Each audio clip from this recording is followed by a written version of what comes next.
नमस्कार दोस्तों, आर के एन अकेडमी पर आपका हार्दिक स्वागत एवं अभिनंदन। दोस्तों, इस चैनल को सब्सक्राइब अवश्य करें। दोस्तों, आज हम राजस्थान के एकीकरण के बारे में अध्ययन करेंगे। दोस्तों, राजस्थान का जो एकीकरण है कितने चरणों में पूर्ण हुआ? 7 चरण में पूर्ण हुआ। राजस्थान का जो एकीकरण है 7 चरण में पूर्ण हुआ। दोस्तों, राजस्थान के एकीकरण में कितना समय लगा? दोस्तों, राजस्थान के एकीकरण में जो समय लगा था वह 8 वर्ष 7 माह व 14 दिन लगे थे। राजस्थान के एकीकरण में जो समय लगा था वह 8 वर्ष 7 माह व 14 दिन का समय लगा था। दोस्तों, राजस्थान का एकीकरण का जो प्रारंभ हुआ था वह 18 मार्च 1948 से हुआ था और 1 नवंबर 1956 तक चला। राजस्थान का एकीकरण 18 मार्च 1948 से प्रारंभ हुआ और 1 नवंबर 1956 तक चला। दोस्तों, राजस्थान के एकीकरण के चरण पढ़ने से पूर्व हम कुछ अन्य बातों के बारे में भी जानकारी प्राप्त कर लेते हैं जो परीक्षा की दृष्टि से महत्वपूर्ण है कि राजस्थान के जो 7 चरण है उनका अध्ययन करने से पूर्व हम कुछ अन्य बातों के बारे में भी जानकारी प्राप्त कर लेते हैं।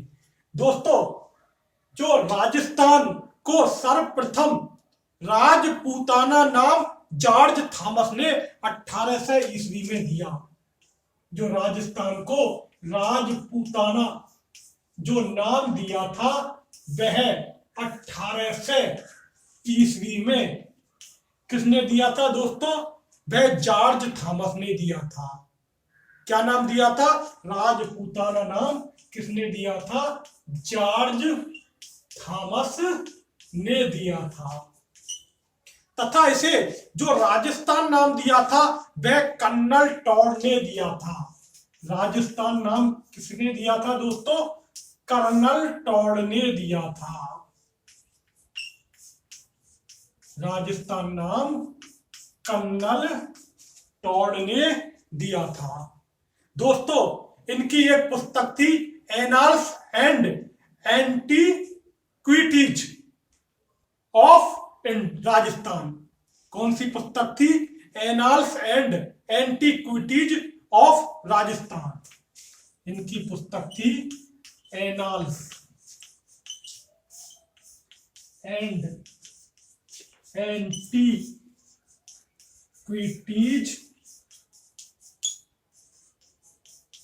ऑफ राजस्थान। किसकी पुस्तक है दोस्तों? कर्नल टॉड की पुस्तक है। और इस भौगोलिक प्रदेश के लिए राजस्थान शब्द का प्रयोग इस पुस्तक में किया था। किसने किया था दोस्तों? कर्नल टॉड ने राजस्थान जो शब्द का प्रयोग किया था वह annals and antiquities of Rajasthan में किया था। दोस्तों, राजस्थान का एकीकरण जिस विभाग ने किया उस विभाग का नाम क्या था? रियासती विभाग। यानी कि भारत सरकार के रियासती विभाग ने राजस्थान का एकीकरण किया। भारत सरकार का जो रियासती विभाग था उसने एकीकरण किया। किसका किया दोस्तों? राजस्थान का एकीकरण जिस विभाग ने किया उस विभाग का नाम रियासती विभाग था। यानी भारत सरकार के रियासती विभाग ने क्या किया? राजस्थान का एकीकरण किया। दोस्तों, राजस्थान का एकीकरण किसने किया? रियासती विभाग ने किया। इसकी स्थापना कब हुई? रियासती जो विभाग की जो स्थापना हुई थी वह 5 जुलाई 1900 1947 को हुई थी। रियासती विभाग की जो स्थापना हुई थी वह 5 जुलाई 1947 को हुई थी और कहाँ हुई थी? दिल्ली में हुई थी। कहां पर हुई थी? दिल्ली में हुई थी। दोस्तों, इस विभाग के अध्यक्ष कौन थे? रियासती विभाग के अध्यक्ष किसे बनाया गया था? भारत के लौह पुरुष वल्लभ भाई, सरदार वल्लभ भाई पटेल को बनाया गया था। इस विभाग का अध्यक्ष किसे बनाया गया था? सरदार वल्लभ भाई पटेल को बनाया गया था, जो भारत के प्रथम उप प्रधानमंत्री थे। तथा इस विभाग का सलाहकार व सचिव किसे बनाया गया? सलाहकार व सचिव बीपी मेनन को बनाया गया था। सलाहकार व सचिव किसे बनाया गया था दोस्तों? बीपी मेनन को बनाया गया था। रियासती विभाग के सचिव कौन थे? बीपी मेनन थे। और अध्यक्ष कौन थे? वल्लभ भाई पटेल थे। और इसकी स्थापना 5 जुलाई 1947 को की गई थी। बीपी मेनन को देसी नरेशों के बारे में पूरी जानकारी थी और उस समय ये तत्कालीन वायसराय माउंटबेटन के संवैधानिक सलाहकार के पद पर कार्यरत थे। ये किसके पद पर कार्यरत थे उस समय? माउंटबेटन के संवैधानिक सलाहकार के पद पर कार्यरत थे। सलाहकार के पद पर कार्यरत थे और माउंटबेटन उस समय भारत के वायसराय थे। तो बीपी मेनन जो कि रियासती विभाग के सचिव थे, वह उस समय माउंटबेटन के संवैधानिक सलाहकार के पद पर कार्यरत थे। दोस्तों, इसका कार्य क्या था? रियासती विभाग का कार्य क्या था? रियासतों का एकीकरण करना। रियासतों का एकीकरण करना। रियासतों को विलय पत्र पर हस्ताक्षर करवाना या सम्मेलन पत्र पर हस्ताक्षर करवाना। विलय पत्र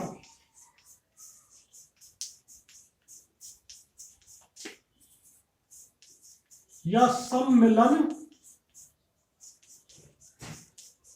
पत्र पर हस्ताक्षर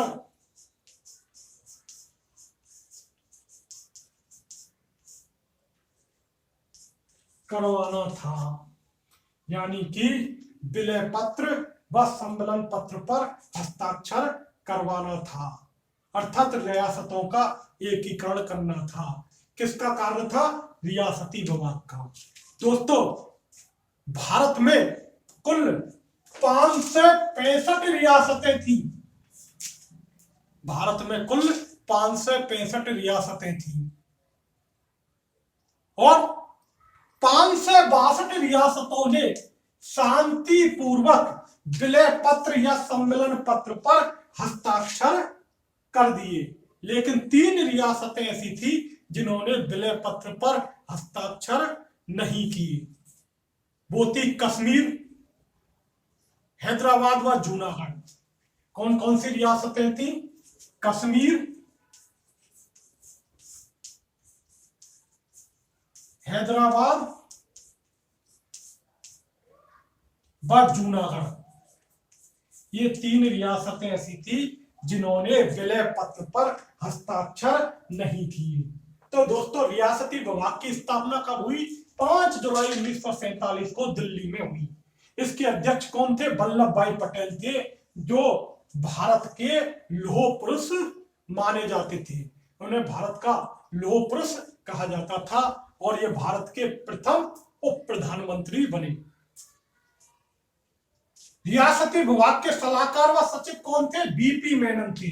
और ये उस समय माउंटबेटन, जो उस समय भारत के वायसराय थे, के संवैधानिक सलाहकार के पद पर कार्यरत थे और इन्हें देसी नरेशों के बारे में पूरी जानकारी थी।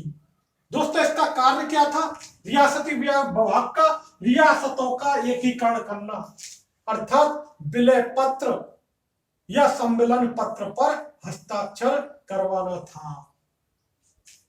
दोस्तों भारत में कितनी रियासतें थी? 565 रियासतें थी, जिनमें से 562 रियासतों ने शांतिपूर्वक विलय पत्र पर हस्ताक्षर कर दिए और 3 रियासतें ऐसी थी जिन्होंने विलय पत्र पर हस्ताक्षर नहीं किए, कश्मीर, हैदराबाद व जूनागढ़।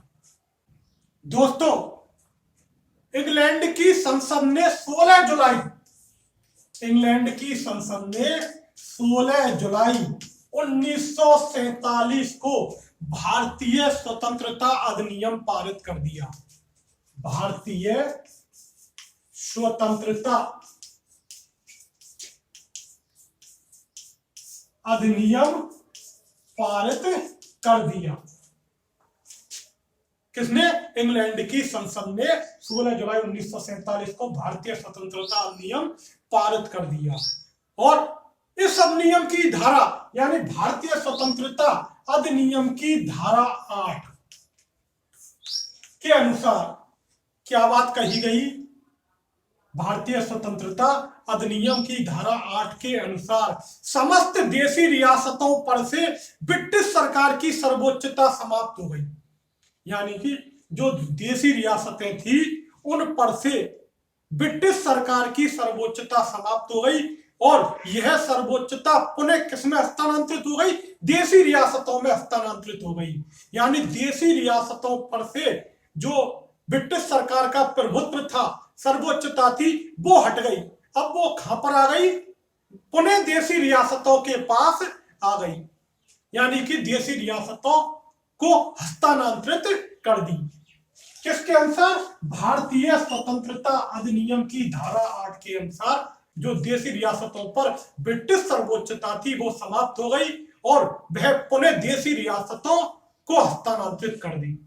अब देशी रियासतों के पास क्या विकल्प थे? या तो वो भारत में मिले या पाकिस्तान में मिले या अपना पृथक अस्तित्व बनाए रखें, यानी कि स्वतंत्र अस्तित्व बनाए रखें। तो दोस्तों भारतीय स्वतंत्रता अधिनियम की धारा 8 के अनुसार ब्रिटिश सरकार की देशी रियासतों पर से सर्वोच्चता हट गई और वह किसमें हस्तांतरित हो गई? पुनः देशी रियासतों में हस्तांतरित हो गई।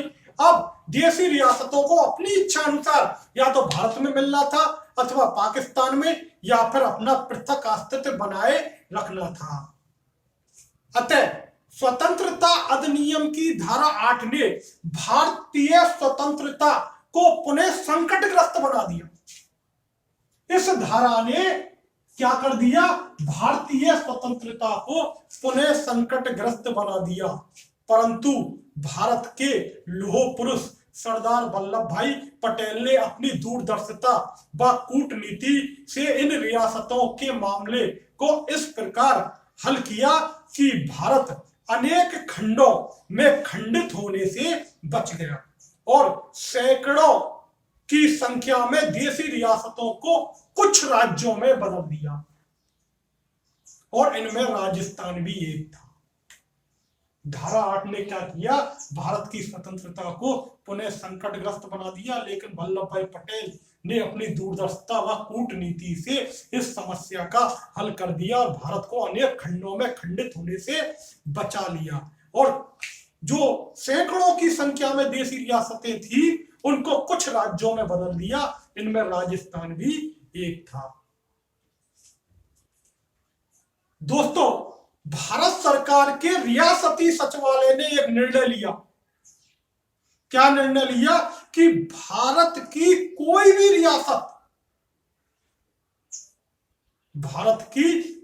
रियासत जिनकी वार्षिक आय 1 करोड़ रुपए या उससे अधिक होगी तथा जनसंख्या 10 लाख या उससे अधिक होगी, वो ही अपना पृथक अस्तित्व बनाए रख सकती है। दोस्तों धारा 8 में क्या कहा गया? कि ब्रिटिश सरकार की सर्वोच्चता समाप्त हो गई देशी रियासतों से और वह सर्वोच्चता पुनः देशी रियासतों में हस्तांतरित हो गई। और अब देशी रियासतों के पास क्या विकल्प था, वो भारत में मिले या पाकिस्तान में मिले या फिर अपना पृथक अस्तित्व बनाए रखें। लेकिन भारत सरकार के रियासती सचिवालय ने एक शर्त लगा दी। क्या शर्त लगा दी? कि भारत की कोई भी रियासत जिसकी वार्षिक आय 1 करोड़ या उससे अधिक होगी तथा जनसंख्या 10 लाख या उससे अधिक होगी, वो ही रियासत पृथक अस्तित्व बनाए रख सकती है। दोस्तों, इस शर्त को राजपूताना की केवल 4 रियासतें ही पूरा कर सकती थी। वह थी जयपुर, जोधपुर, उदयपुर व बीकानेर। जोधपुर, उदयपुर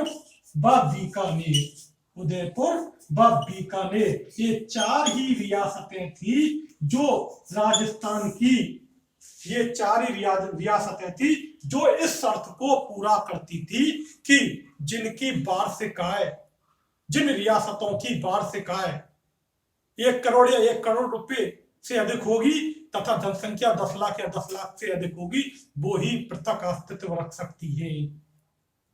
अर्थात जिन रियासतों की जनसंख्या 10 लाख से कम होगी तथा वार्षिक आय 1 करोड़ रुपए से कम होगी, वो अपना पृथक अस्तित्व बनाए नहीं रख सकती। दोस्तों, राजपूताना या राजस्थान में कुल कितनी रियासतें थी? 19 रियासतें थी। राजस्थान में कुल 19 रियासतें थी। 3 ठिकाने थे तथा एक केंद्र शासित प्रदेश था। एक केंद्र शासित प्रदेश था। दोस्तों, राजस्थान में स्वतंत्रता के समय 19 रियासतें थी। 19 रियासतें थी तथा 3 ठिकाने थे। राजस्थान में 19 रियासतें थी, 3 ठिकाने थे तथा एक केंद्र शासित प्रदेश कौन सा था? अजमेर, मेरवाड़ा था। एक केंद्र शासित प्रदेश कौन सा था? अजमेर, मेरवाड़ा था। दोस्तों, 3 ठिकाने कौन कौन से थे? नंबर 1 नीमराणा, दूसरा कुशलगढ़ और तीसरा कौन सा था? लावा। तीसरा कौन सा था दोस्तों? लावा। लावा उस समय जयपुर राज्य में था और वर्तमान में कहां पर है? ये टोंक में, वर्तमान में टोंक जिले में है और उस समय यह जयपुर राज्य का हिस्सा था, यानी कि यह जयपुर राज्य में था। लावा जयपुर राज्य में था, वर्तमान में टोंक में है। और नीमराणा कहां पर है? अलवर में तथा कुशलगढ़ बांसवाड़ा में है। दोस्तों, कुशलगढ़ बांसवाड़ा में, नीमराणा अलवर में तथा लावा वर्तमान में टोंक में है और उस समय यह जयपुर में था। दोस्तों, राजस्थान में ऐसी कौन सी रियासत थी जिसने सर्वप्रथम विलय पत्र या सम्मेलन पत्र पर हस्ताक्षर किए? वह थी बीकानेर। राजस्थान की प्रथम रियासत, राजस्थान की प्रथम रियासत जिसने विलय पत्र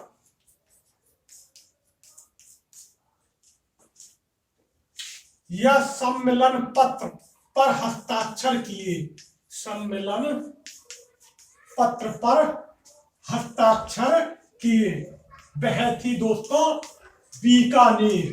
हस्ताक्षर किए वह रियासत बीकानेर थी। और कब किए दोस्तों? 7 अगस्त 1947 को हस्ताक्षर किए। और बीकानेर के शासक कौन थे दोस्तों? शार्दुल सिंह थे।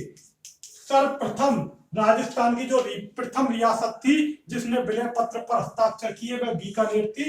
7 अगस्त 1947 को हस्ताक्षर किए। और यहाँ का शासक उस समय कौन था? शार्दुल सिंह था। दोस्तों राजस्थान की अंतिम रियासत जिसने विलय पत्र पर हस्ताक्षर किए वह कौन सी थी? धौलपुर थी। राजस्थान की अंतिम रियासत जिसने क्या किया? विलय पत्र या सम्मेलन पत्र पर हस्ताक्षर किए वह धौलपुर थी। और कब किए? 14 अगस्त 1947 को। 14 अगस्त 1947 को हस्ताक्षर किए। और धौलपुर के शासक कौन थे दोस्तों? उदयभान सिंह। उस समय धौलपुर के जो शासक थे वह उदयभान सिंह थे। दोस्तों प्रथम रियासत जिसने विलय पत्र पर हस्ताक्षर किए बीकानेर थी। और 7 अगस्त 1947 को हस्ताक्षर किए। और बीकानेर का शासक शार्दुल सिंह था। और अंतिम रियासत जिसने विलय पत्र पर हस्ताक्षर किए वह धौलपुर थी। और यहाँ का शासक उदयभान सिंह थे। और 14 अगस्त 1947 को यह हस्ताक्षर की। दोस्तों मारवाड़ के शासक हनुमंत सिंह ने भोपाल के नवाब के साथ मिलकर वो मिलना चाहते थे, पाकिस्तान में मिलना चाहते थे। ऐसे कौन से शासक थे जो पाकिस्तान में मिलना चाहते थे? वे कौन थे? मारवाड़ के शासक राजा हनुमंत सिंह थे। और जो किसके साथ मिलना चाहते थे? भोपाल के नवाब के साथ। कौन थे दोस्तों? मारवाड़ के शासक हनुमंत सिंह मिलना चाहते थे, पाकिस्तान में मिलना चाहते थे। मारवाड़ के जो शासक थे हनुमंत सिंह जो भोपाल के नवाब के साथ मिलकर पाकिस्तान में मिलना चाहते थे। दोस्तों राजस्थान की सबसे प्राचीन रियासत कौन सी थी? मेवाड़ थी। राजस्थान की सबसे प्राचीन रियासत मेवाड़ थी। राजस्थान की सबसे प्राचीन रियासत कौन सी थी दोस्तों? मेवाड़ थी। और सबसे नवीन रियासत झालावाड़ थी। सबसे नवीन रियासत कौन सी थी दोस्तों? झालावाड़ थी। कौन सी थी? झालावाड़ थी। और दोस्तों झालावाड़ जो रियासत थी वह कोटा राज्य से अलग करके बनाई गई थी। जो झालावाड़ जो रियासत जो थी वो किससे अलग करके बनाई गई थी? वह कोटा से अलग करके बनाई गई थी। झालावाड़ रियासत कोटा से अलग करके बनाई गई थी। दोस्तों राजस्थान की ऐसी रियासत जिसका निर्माण अंग्रेजों ने किया। राजस्थान की ऐसी रियासत जिसका निर्माण ऐसी रियासत जिसका निर्माण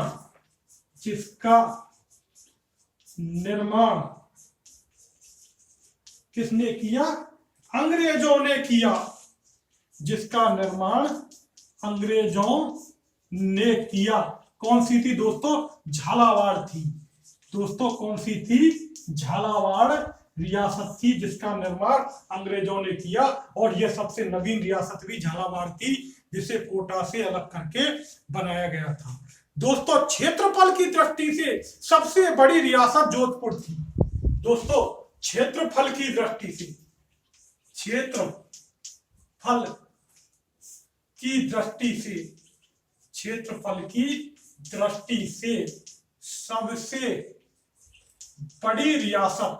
सबसे बड़ी रियासत कौन सी थी दोस्तों? जोधपुर। कौन सी थी? जोधपुर या मारवाड़। जोधपुर या मारवाड़ थी।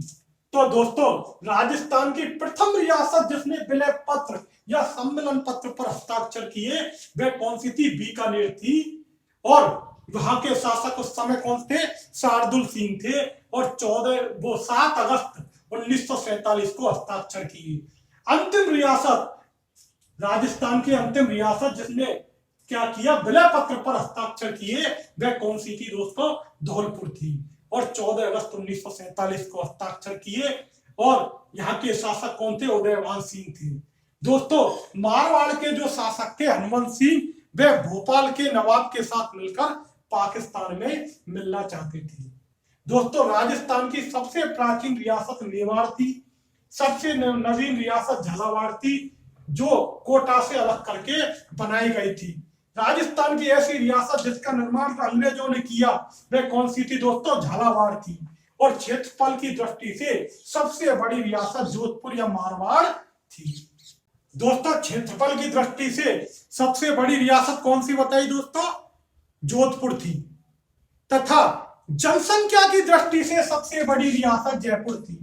जनसंख्या की दृष्टि से सबसे बड़ी रियासत, जनसंख्या की दृष्टि से सबसे बड़ी रियासत, जनसंख्या की दृष्टि से सबसे बड़ी रियासत, सबसे बड़ी रियासत कौन सी थी दोस्तों? जयपुर थी। कौन सी थी? जयपुर जनसंख्या की दृष्टि से सबसे बड़ी रियासत थी। क्षेत्रफल व जनसंख्या, क्षेत्रफल व जनसंख्या दोनों ही दृष्टि से सबसे छोटी रियासत शाहपुरा थी। क्षेत्रफल व जनसंख्या दोनों ही दृष्टि से छोटी रियासत, सबसे छोटी रियासत कौन सी थी दोस्तों? शाहपुरा थी। कौन सी थी? शाहपुरा थी। जनसंख्या की दृष्टि से सबसे बड़ी रियासत कौन सी थी दोस्तों? जयपुर थी। तथा क्षेत्रफल व जनसंख्या दोनों ही दृष्टि से सबसे छोटी रियासत कौन सी थी दोस्तों? शाहपुरा थी, जो कि भीलवाड़ा में है, जो कि भीलवाड़ा में है। तो सबसे छोटी रियासत कौन सी थी दोस्तों? शाहपुरा थी।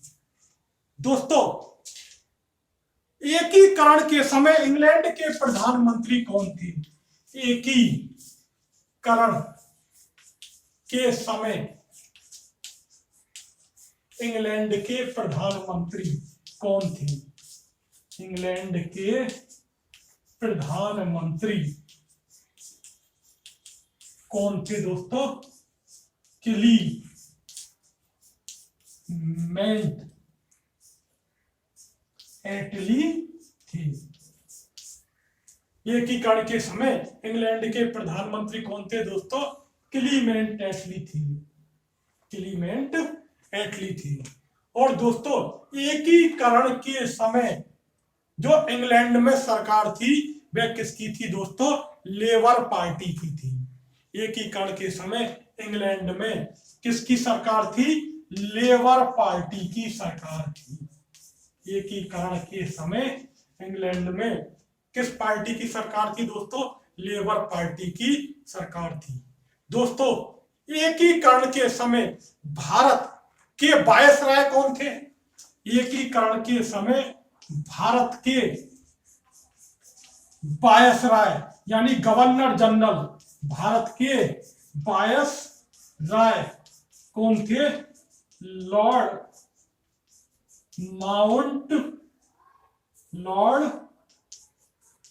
माउंटबेटन थे।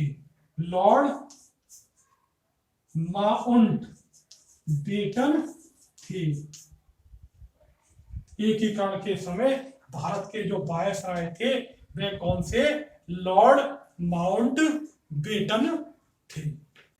दोस्तों एकीकरण के चरण, दोस्तों एकीकरण के चरण, दोस्तों मैंने पहले ही बताया था कि एकीकरण 7 चरणों में पूर्ण हुआ था। तो दोस्तों सबसे पहले प्रथम चरण, दोस्तों इस समय जो प्रथम चरण में मत्स्य संघ का निर्माण हुआ था। किसका निर्माण हुआ था? मत्स्य संघ का निर्माण हुआ था। और इसमें कौन कौन सी रियासतें शामिल थी दोस्तों? अलवर, भरतपुर, धौलपुर व करौली। अलवर, भरतपुर, धौलपुर व करौली। अलवर, भरतपुर व धौलपुर व करौली सम्मिलित थी। प्रथम चरण में मत्स्य संघ का निर्माण हुआ। और दोस्तों मत्स्य संघ का निर्माण कब हुआ? 18 मार्च 1948 को हुआ था। मत्स्य संघ का जो निर्माण हुआ था 18 मार्च 1948 को हुआ था। और क्या था? इस मत्स्य संघ में कौन कौन सी रियासतें सम्मिलित थी? अलवर, भरतपुर, धौलपुर व करौली। दोस्तों द्वितीय चरण में किसका निर्माण हुआ था? द्वितीय चरण में पूर्वी राजस्थान या राजस्थान संघ का निर्माण हुआ था। पूर्वी राजस्थान या राजस्थान संघ का निर्माण हुआ था। द्वितीय चरण में पूर्वी राजस्थान या राजस्थान संघ का निर्माण हुआ था। दोस्तों यह कब हुआ था? यह 25 मार्च 1948 को हुआ था। 25 मार्च 1948 को इसका निर्माण हुआ था। पूर्वी राजस्थान या राजस्थान संघ का जो निर्माण हुआ था वह 25 मार्च 1948 को हुआ था। और दोस्तों इसमें कितनी रियासतें शामिल थी? इसमें 9 रियासतें शामिल थी। इसमें 9 रियासतें शामिल थी और एक ठिकाना शामिल था। एक ठिकाना शामिल था। दोस्तों मत्स्य संघ के निर्माण में भी एक ठिकाना शामिल था, वो था नीमराणा। नीमराणा का भी क्या हुआ? एकीकरण हुआ था। मत्स्य संघ में नीमराणा भी शामिल था। दोस्तों अब वो कौन कौन सी रियासतें थी? 9 रियासतें। बांसवाड़ा, प्रतापगढ़, बांसवाड़ा, प्रतापगढ़, डूंगरपुर, कोटा, बूंदी, झालावाड़, कोटा, बूंदी, झालावाड़, शाहपुरा, किशनगढ़,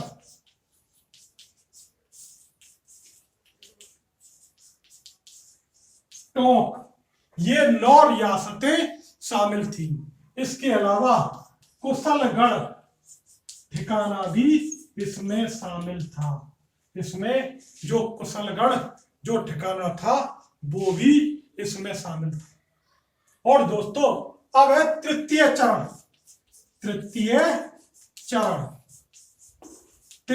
चरण। और इसमें किसका निर्माण हुआ था दोस्तों? संयुक्त राजस्थान का निर्माण हुआ था। और संयुक्त राजस्थान का निर्माण किससे हुआ दोस्तों? इस पूर्वी राजस्थान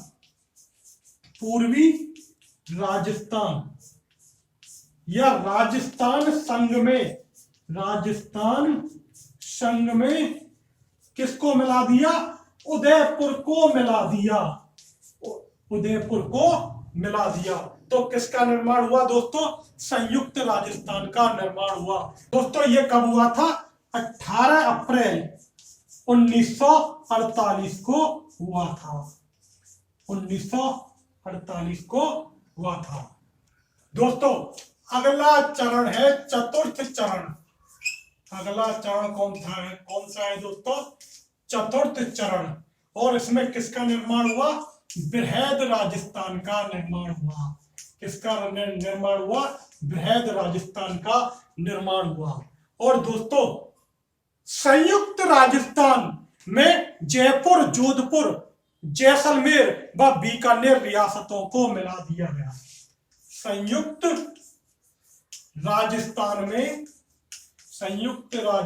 में किस किस रियासतों को मिलाया गया? जयपुर, जोधपुर, बीकानेर व जैसलमेर रियासत को मिला दिया गया। किसको मिला दिया गया दोस्तों? जयपुर, जोधपुर, बीकानेर व जैसलमेर रियासत को मिला दिया गया जब बृहद राजस्थान का निर्माण हुआ। और ये कब हुआ दोस्तों? यह 30 मार्च 1949 को हुआ। इसका निर्माण 30 मार्च 1949 को हुआ। किसका निर्माण? बृहद राजस्थान का निर्माण। अब दोस्तों पंचम चरण, पंचम चरण में बृहद राजस्थान में किसको मिलाया गया? मत्स्य संघ को मिला दिया गया। और इससे किसका निर्माण हुआ दोस्तों? संयुक्त बृहद राजस्थान का, संयुक्त बृहद या बृहत्तर राजस्थान का निर्माण हुआ। और दोस्तों यह किससे हुआ? बृहद राजस्थान में मत्स्य संघ को मिला दिया गया, जिससे किसका निर्माण हुआ दोस्तों? संयुक्त बृहद राजस्थान का निर्माण हुआ। और ये दोस्तों कब हुआ था दोस्तों? यह हुआ था 26 जनवरी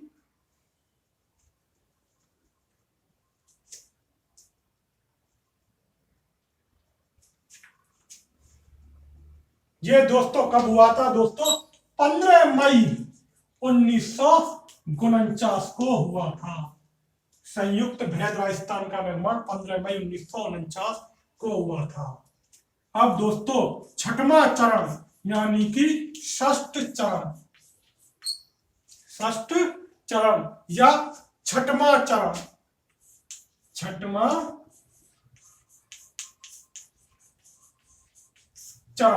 इस समय राजस्थान का निर्माण हुआ। और दोस्तों संयुक्त इसका जो निर्माण हुआ था यह किससे हुआ? संयुक्त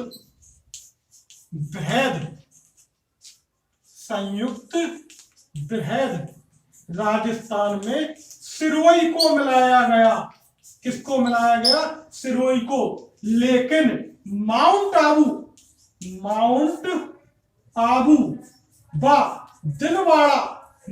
आबू व दिलवाड़ा क्षेत्र को छोड़ दिया गया। माउंट आबू व दिलवाड़ा तहसील को छोड़ दिया गया। दोस्तों छठवें चरण में संयुक्त बृहद राजस्थान में किस रियासत का निर्माण विलय हुआ? सिरोही का विलय हुआ। यानी संयुक्त बृहद राजस्थान व सिरोही रियासत से किसका निर्माण हुआ? छठवें चरण का निर्माण हुआ। लेकिन माउंट आबू व दिलवाड़ा को छोड़ दिया गया। अब है दोस्तों सातवां चरण। दोस्तों सातवें चरण में किसका निर्माण हुआ? आधुनिक राजस्थान का निर्माण हुआ। किसका निर्माण हुआ? आधुनिक राजस्थान का निर्माण हुआ। दोस्तों जो छठवां चरण है उसका निर्माण कब हुआ? उसका निर्माण हुआ था 26 जनवरी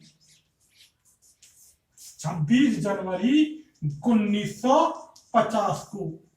26 जनवरी 1950 को हुआ था। 26 जनवरी 1950 को छठवें चरण का निर्माण हुआ। अब दोस्तों सातवां चरण दोस्तों इसमें आधुनिक राजस्थान का निर्माण हुआ। और ये कब हुआ था? 1 नवंबर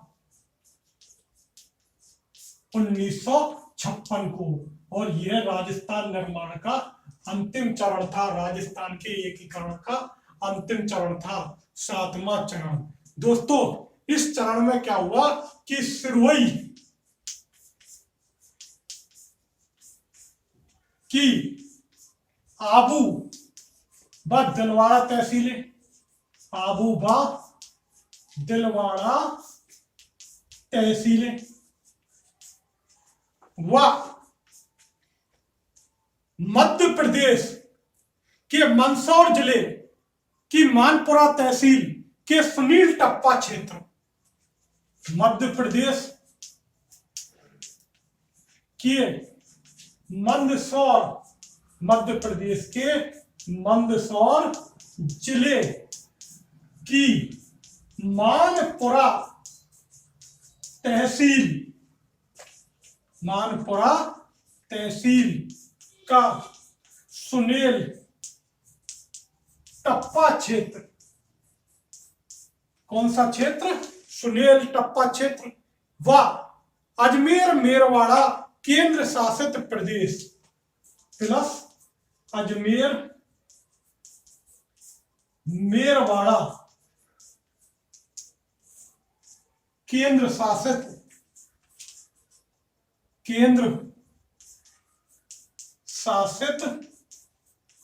प्रदेश का राजस्थान में विलय कर दिया गया। किस किस का? सिरोही की आबू व दिलवाड़ा तहसील का, मध्य प्रदेश के मंदसौर जिले की मानपुरा तहसील का जो सुनील टप्पा का क्षेत्र है वह राजस्थान में विलय कर दिया गया, तथा राजस्थान के अजमेर मेरवाड़ा जो केंद्र शासित प्रदेश था उसका एकीकरण कर दिया गया, मिला दिया गया राजस्थान में। लेकिन राजस्थान के जो झालावाड़ जिले का क्षेत्र है, सिरोंज क्षेत्र, राजस्थान के झालावाड़ जिले का सिरोंज क्षेत्र किसे दिया गया?